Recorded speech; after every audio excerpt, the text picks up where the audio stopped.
Sual. Biz risklərin qiymətləndirilməsi zamanı nəzarət tədbirlərinin ardıcıllığında hansı tədbirlərə daha çox üstünlük verməliyik?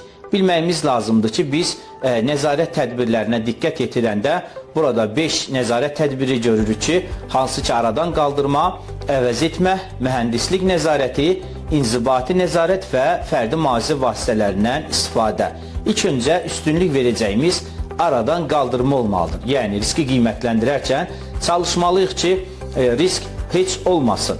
Əgər bu mümkün deyilsə, ən azından biz aşağı riskli hər hansısa bir əvəz etməklə işə davam edə bilərik.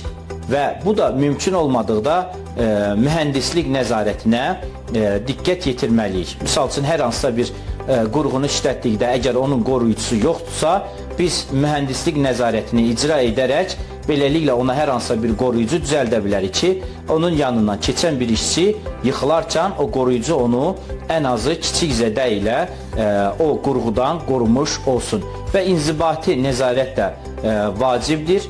Biz sənədləşdirmə, hesabat və bu şəkildə işçilərin maarifləndirilməsi icra etməyi ki, bu da çox vacib nüanslardan biridir. Və sonunda isə fərdi mühafizə vasitələridir ki, biz fərdi mühafizə vasitələrindən istifadə edərək riskləri azaltmış oluruq. Lakin bu ən son görəcəyimiz tədbir olmalıdır və biz üstünlük verəcəyimiz aradan qaldırma olmalıdır.